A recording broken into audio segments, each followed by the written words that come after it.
I didn't fall in love with a man. I fell in love with the space he left behind. That sounds dramatic, I know. I wouldn't have believed it either if it hadn't happened to me. But here's the thing. I only met him once. One afternoon. Less than an hour, if I'm being honest. And yet somehow, months later, he was still rearranging my days without ever being there. It started on a Tuesday. That detail matters because Tuesdays are aggressively forgettable. I was sitting in a small cafe near the river, killing time before a late meeting, half working, half staring at nothing. The place smelled like burnt espresso and lemon cleaner, the kind of smell you stop noticing until it's gone. That's when he asked if the seat across from me was free. I looked up, already halfway to saying yes out of politeness, and something stalled in my chest. He wasn't striking in a loud way. No movie star jaw, no obvious confidence. Just calm. Like he'd arrived already settled into himself. He wore a navy coat, a little worn at the cuffs, and held his coffee like it was warming his hands on purpose. "Sure," I said, gesturing before my brain caught up. We didn't exchange names right away. That came later, almost as an afterthought. We talked the way strangers sometimes do when there's no pressure to impress. About the river flooding last spring, about how the cafe used to be a bakery, about how the chairs were wildly uncomfortable for how long people stayed anyway. He listened when I spoke. Really listened. Not waiting for his turn, not scanning the room. And when he talked, his voice stayed even, like he wasn't trying to convince me of anything. At some point, he smiled at something I said. Not big, just a soft curve at the corner of his mouth. And I remember thinking, absurdly, that I could get used to that. The thought startled me enough that I looked away. "I'm Julianne," he said eventually, like he'd just remembered the social script. "Noah," I replied. That was it. No sparkly moment. No electricity. Just two names placed gently between us. We talked for a bit longer, until his phone buzzed. He checked it once, face shifting, almost imperceptibly. "I should go," he said. No apology, no excuse. "Yeah," I answered, surprised by the small drop in my stomach. He stood, pulled his coat tighter, hesitated for half a second like he might say something else, then didn't. "It was nice," he said. "It was," I echoed. And then, he was gone. Out the door, into the gray afternoon, swallowed by the street, like he'd never sat across from me at all. I told myself that was the end of it. Just a pleasant interruption. The kind you don't even retell. Except later that night, I caught myself replaying his voice while brushing my teeth. A week later, I started choosing that cafe on purpose. Not because I expected to see him, because I didn't, but because something in me wanted to sit where he'd been. That's when it hit me. I wasn't missing him. I was missing the version of myself that existed for that brief hour, unrushed, open, quietly seen, and once I noticed the absence, I couldn't unnotice it. It settled in slowly, like a change in weather, and I had no idea yet how much it was going to change me. At first, I told myself the restlessness would pass, that it was just one of those strange emotional afterimages you get after a good conversation, like when a song lingers in your head even after you've turned the radio off. I kept living my life. I went to work. I answered emails. I met friends for drinks and laughed at the right moments. But something had shifted, subtly, quietly. I noticed it in the way silence started to bother me. Not loneliness, silence. I'd sit in my apartment at night, the windows cracked open to the city hum, and feel like something should be happening. Like someone should be there to notice the way I crossed my legs or paused mid-thought. It wasn't Julian I pictured. Not exactly. It was the feeling of being observed without being judged. That cafe became my anchor point. I started stopping by twice a week, always telling myself it was about the coffee or the light by the window. I sat at different tables at first, just to prove to myself I wasn't being ridiculous. But somehow, I always ended up back at the same one. I began measuring time differently. Before Julian, days blurred together. After him, I caught myself dividing them into before and after that Tuesday. Before I knew someone could sit across from me and change nothing and everything at the same time, I tried dating. That felt logical. I downloaded an app, matched with a few guys, went on 2 dates that were perfectly fine and completely hollow. One of them talked nonstop about his job. Another kept checking his phone like it might rescue him. I nodded, smiled, listened. I was good at that. Too good. On the walk home from the second date, I realized I hadn't once felt nervous. Not the good kind, anyway. No anticipation, no curiosity, just polite engagement like I was performing a role I'd already memorized. That scared me more than missing Julian. Because I wasn't comparing these men to him. I was comparing how I felt with them to how I felt in his absence. And they all came up short. One evening, nearly a month later, I caught my reflection in the cafe window as I waited for my drink. I looked different, not in any obvious way. Same face, same coat. But my posture had changed. I stood straighter, quieter, like I'd learned how to take up space without apologizing for it. That realization landed harder than I expected. Julian hadn't promised me anything. He hadn't flirted, hadn't lingered, hadn't even asked for my number.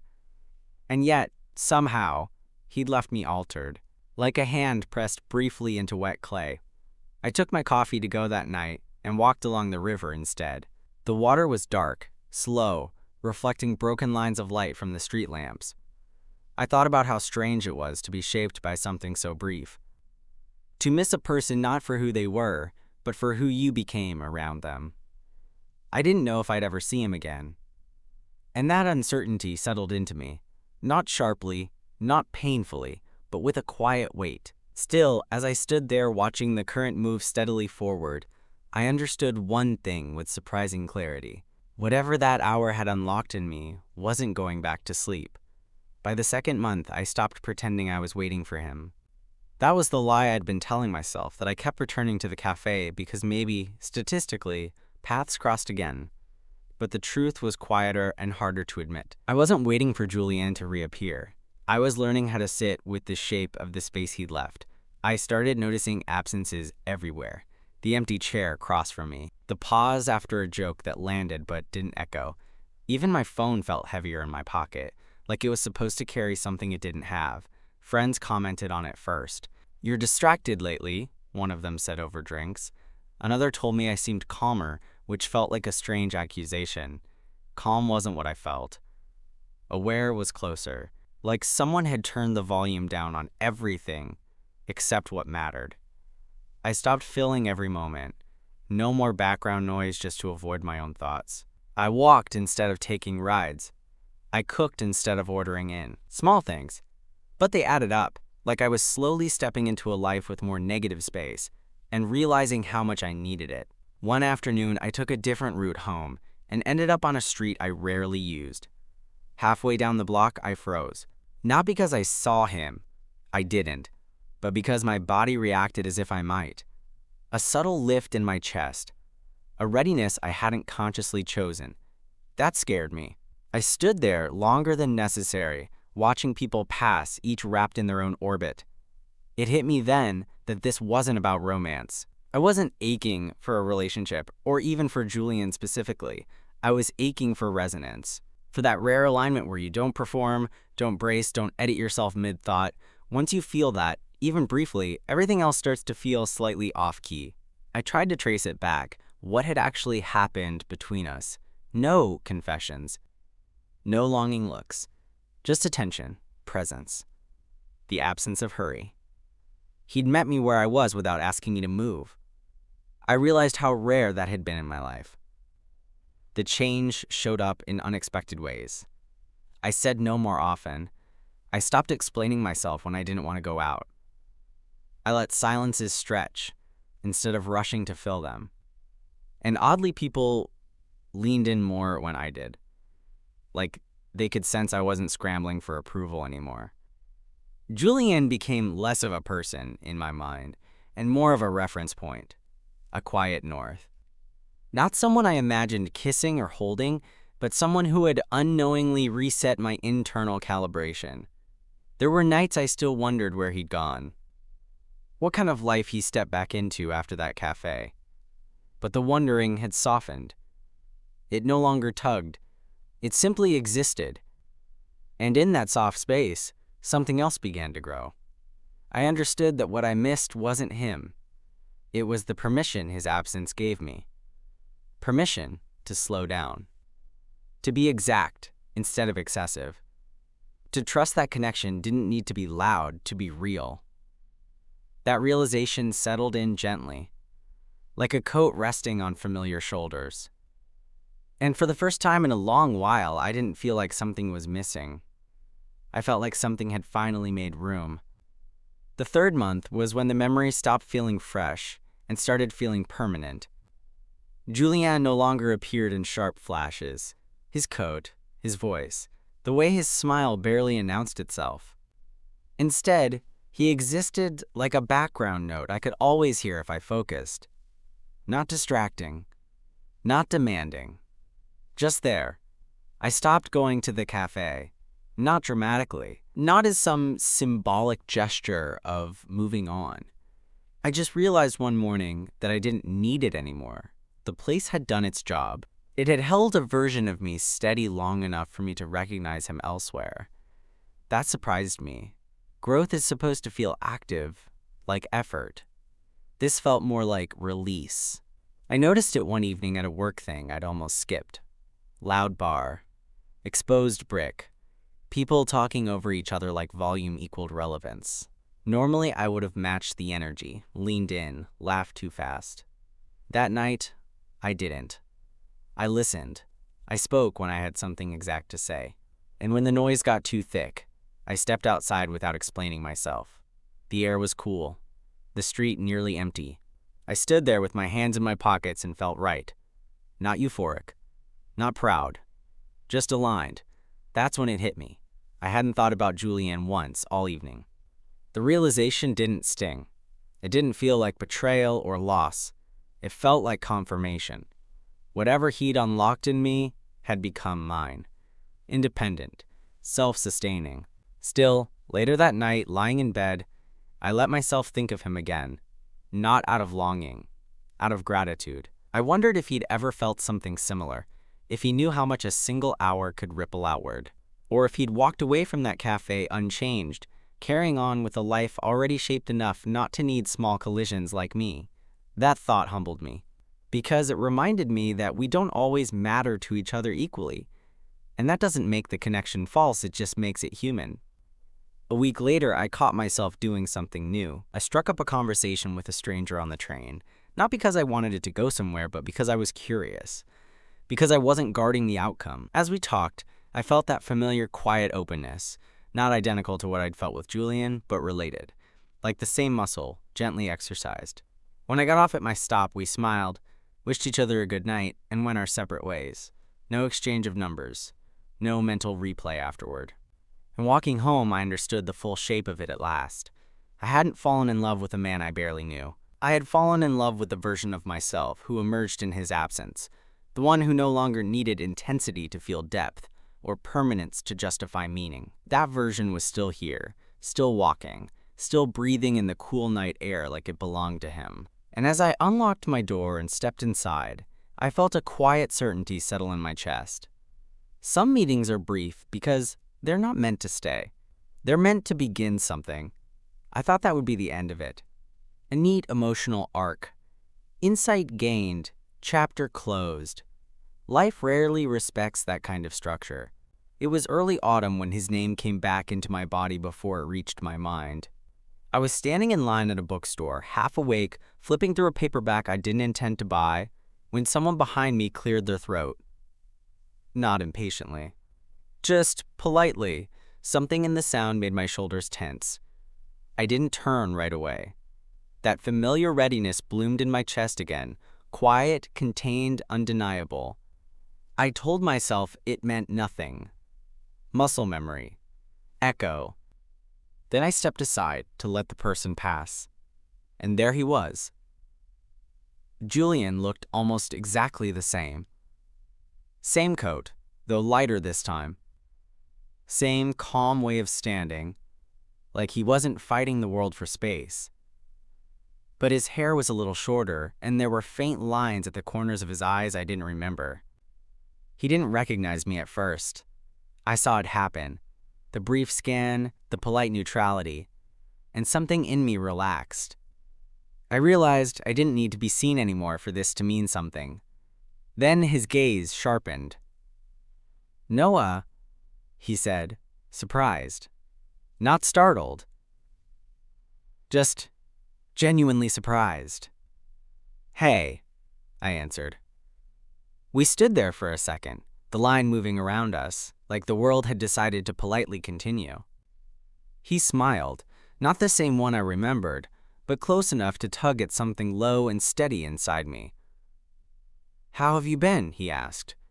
"Good," I said, and meant it. We stepped out of line together, neither of us suggesting it outright. Outside, the air smelled like paper and cold pavement. He asked what I was reading. I asked if he still liked that cafe by the river. "I moved," he said. "Different neighborhood, different routines." I nodded, absorbing it without loss. "Yeah, that makes sense." There was an ease between us I hadn't expected. No urgency. No sense of unfinished business. Just two people acknowledging a shared coordinate on the map of their lives. "I always wondered," he said after a moment, hands tucked into his coat pockets, "if that afternoon stayed with you." I didn't answer right away. I watched a couple pass by, laughing, unaware of us entirely. "It did," I said finally, "but not in the way people usually mean." He studied me for a beat, then smiled again. Slower this time, like he understood more than I'd explained. "I'm glad," he said. "We didn't exchange numbers. We didn't promise coffee or future conversations. When we parted, it felt complete. Not sealed shut, not left ajar, just finished." Walking home, I realized something else had shifted. Seeing him again hadn't pulled me backward. It hadn't undone the quiet work of the months between. If anything, it confirmed it. He had been real. The connection had been real. And it had never been about holding on. That night, lying in bed, I thought about how strange it was to meet someone twice and have the second meeting be gentler than the first. Less charged. More honest. I finally understood it then. I hadn't loved his absence because it hurt. I loved it because it taught me how to be present, with myself, with others, with moments that didn't need to last forever to matter. Some people arrive like destinations. Others arrive like directions. Julian had been the latter, and long after he was gone, I was still moving, steadily, deliberately, toward a life that finally felt like mine. After that second meeting, I expected some kind of emotional aftershock. A dip. A surge. Anything dramatic enough to justify how important the first encounter had once felt. But nothing like that came. Instead, life continued in a way that felt newly cooperative. I didn't think about Julian every day anymore. Sometimes a week would pass without his name crossing my mind, and when it did, it arrived without wait. Like remembering a place you once lived and liked, but don't feel the urge to return to.